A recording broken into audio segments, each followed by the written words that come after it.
एक लड़की थी, उसका शादी हो गया था। उन्होंने अपना पति को 15 टुकड़ा में काट दिया और काट करके ड्रम में बोझ दिया और बोझ करके ऊपर से सीमेंट से जमा दिया उसको। अब सोच के देखो, क्या वो पढ़ी लिखी नहीं होगी, क्या वो समझदार नहीं रही होगी, लेकिन एक दूसरे लड़के के चक्कर में उन्होंने अपने पति को काट दिया और वो काट करके शांत नहीं रहा, वो काट करके होली खेलने के लिए चला गया। नवरात्रि का मतलब सीधा सीधा लोग समझता है कि कलश में आएंगे, दुर्गा माता को कस के बांधो, हुमस के बांधो, और इतना हुमस के बांधो कि इसको दूसरा जगह जाने की आवश्यकता नहीं है। दुर्गा माता को ये देखो कलश में बांध दिया, यहाँ से हिल नहीं सकती है और इसको हम खुश करेंगे। इसको तुम क्या खुश करोगे? ये दुखी है, दुर्गा माता दुखी है जो इसको हम खुश करने के लिए चल दिए।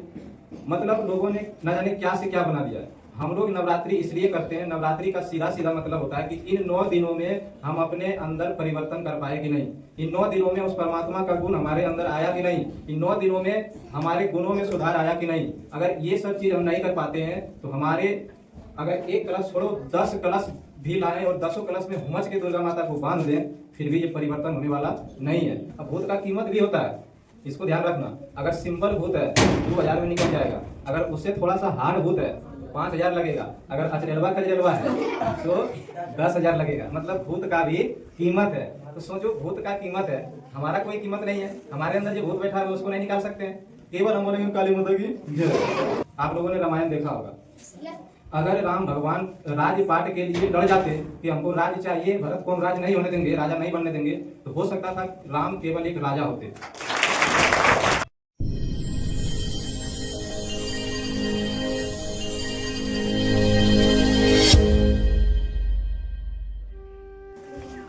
हम लोग केवल यहाँ सुनने के लिए नहीं आते हैं, अपना व्यवहार में दिखाइए कि हम सच में परिवर्तन चाहते हैं, परिवर्तन हमारे अंदर हो रहा है। ये दिखाओ कि हम सही में परिवर्तन कर रहे हैं और हम ही हैं जो आगे जा करके ये समाज को, ये बिहार को, ये भारत को बदलने की सामर्थ्य, शक्ति को रखते हैं। हम बदल सकते हैं, लेकिन बदलने के लिए सबसे पहले हमको अपने आप को बदलना पड़ेगा। हम अगर अपने आप को नहीं बदल सकते हैं, हमारे अंदर वो सामर्थ्य नहीं है, हमारे अंदर वो शक्ति नहीं बचा हुआ है, तो हम देश को छोड़ो, अपने घर को नहीं बदल सकते हैं। अपने घर का हालात देखो, कैसा घर है। घर के अगल बगल के नौजवानों को, अड़ोस पड़ोस जितना भी है उसको देखो, ध्यान से देखो, गौर से देखो कि ये इसका व्यवहार कैसा है। अभी 20-25 साल के युवा हो, नौजवान हो, जो कर उसको, लेकिन हमारे नज़र में वो युवा नहीं है। वो तिरंगा खाने में बिजी है, वो शिखर खाने में बिजी है, वो दारू पीने में बिजी है, सब कुछ कर रहा है, लेकिन खुद के बारे में नहीं सोच रहा है, अपने आप को वो नहीं बना रहा है। अगर वो पढ़ता है फिर भी वो पढ़ने जैसा नहीं लगता है।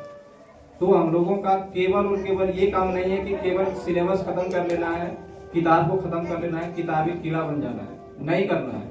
किताबों के साथ साथ हमको अध्यात्म के रास्ता पर चलना ही पड़ेगा, दूसरा कोई ऑप्शन नहीं है।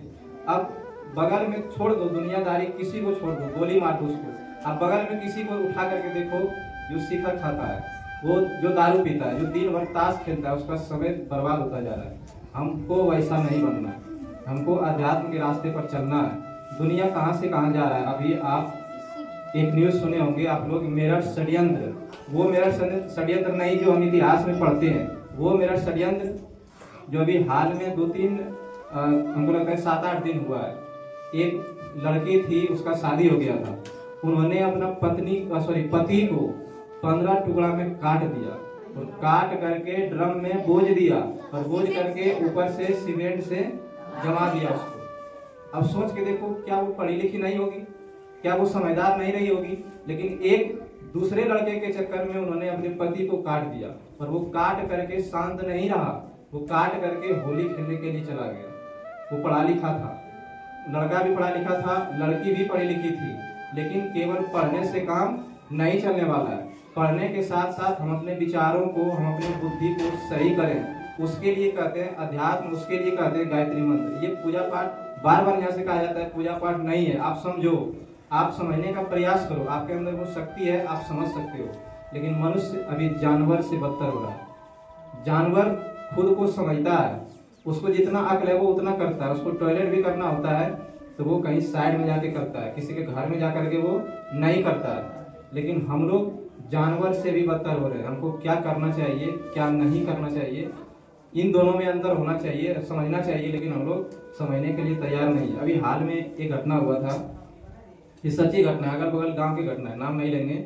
एक माचिस के लिए एक आदमी एक दुकान से माचिस उठा लिया, और माचिस उठाया, दुकानदार बोला तुम बिना पूछे माचिस कैसे उठाया, और यही बात लेकर के दोनों में हो गया झगड़ा, और झगड़ा इतना बढ़ गया कि कपार कान फोड़ लिया, और कपार कान फोड़ करके वो थाना चल गया केस करने। अब सोच के देखो, एक माचिस का कीमत कितना हो सकता है, 1 रुपये, अच्छा चलो 2 रुपये, और 2 रुपये का औकात उस आदमी का था। 2 रुपये के चक्कर में वो कपार फोड़ लिया, फोड़ करके वो चला गया थाना, तो थाना जाकर के केस कर दिया, और केस कर दिया।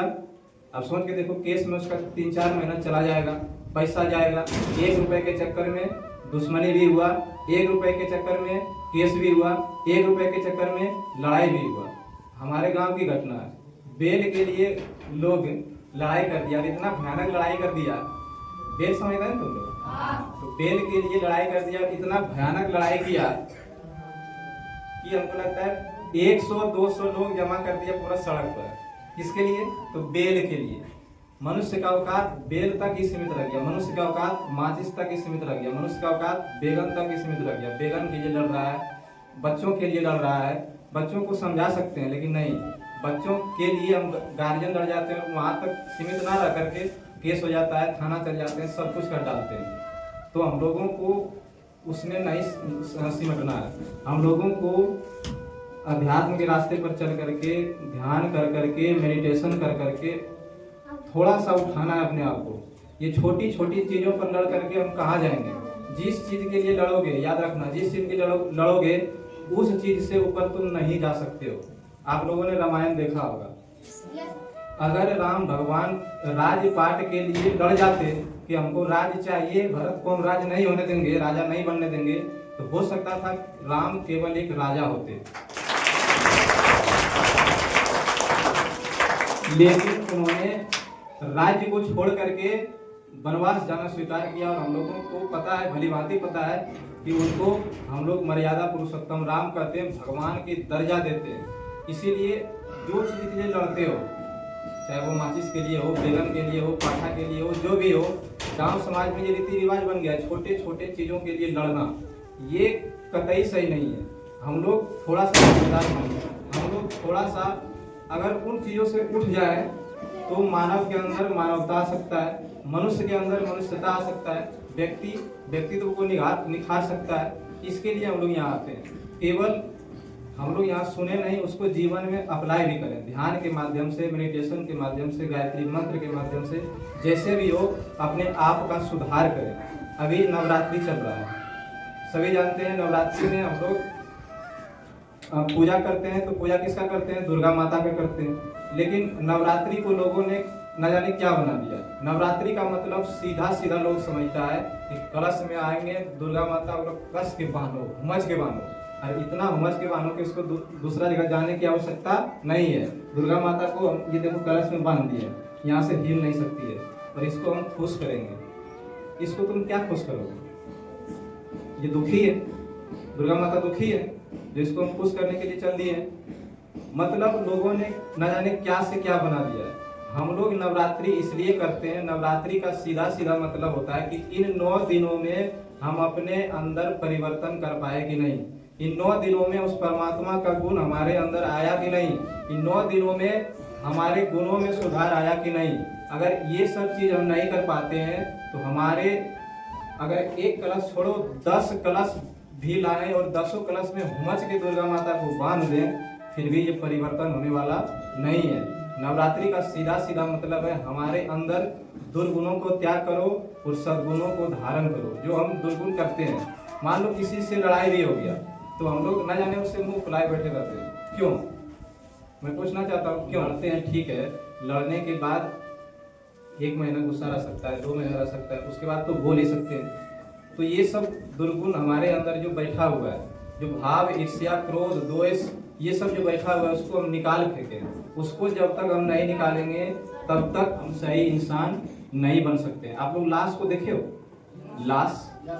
लाश के अगल बगल में तुम कितनों रो लो, कितनों चिल्ला लो, चीख लो, हाहाकार मचा दो फिर भी उसको कोई फर्क नहीं पड़ने वाला है कि दुनिया चिल्ला रही है, दुनिया दर्द से चीख रहा है, दुनिया तबाह हो रहा है, उसको कोई मतलब नहीं है।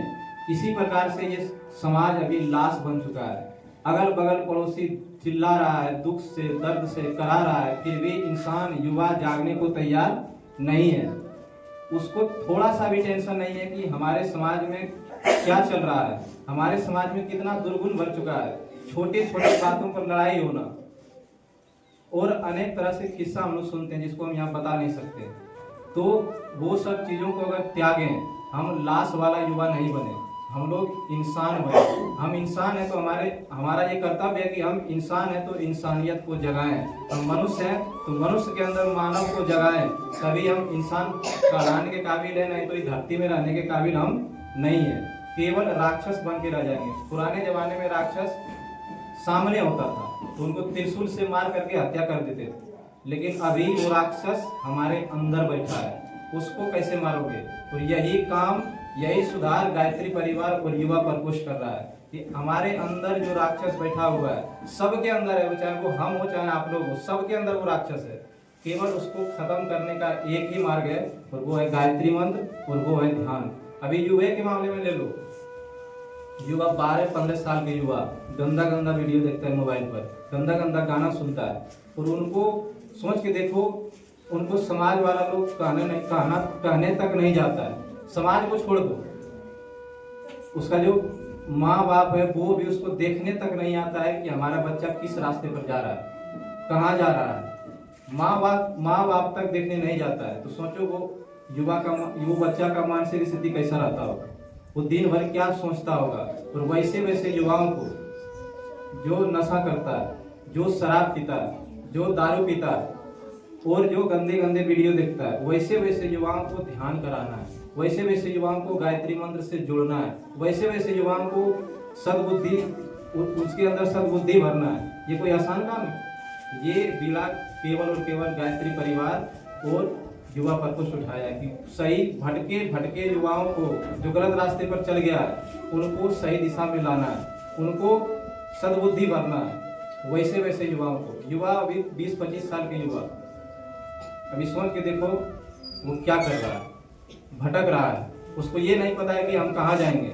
युवा के अंदर हम लोग वैसा युवा चाहते हैं जो समाज को बदल सकता है, और अगर समाज को नहीं बदल सकता है तो वो युवा कहलाने के काबिल नहीं है। युवा वैसा होना चाहिए जो समाज को सही दिशा दे सकता है। आप सोचो, पुराने जमाने में, अंग्रेजों के जमाने में जहाँ भी 20-25 युवा बैठ जाता था तो अंग्रेजों का पांव थर कांपता था। क्यों? न जाने ये क्या सोच रहा होगा, अब कौन सा क्रांति लाएगा।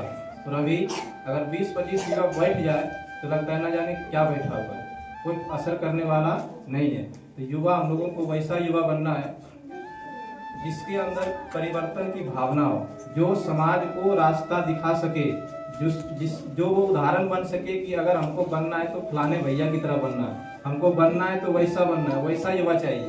और वो युवा हमारे बीच बैठा हुआ है।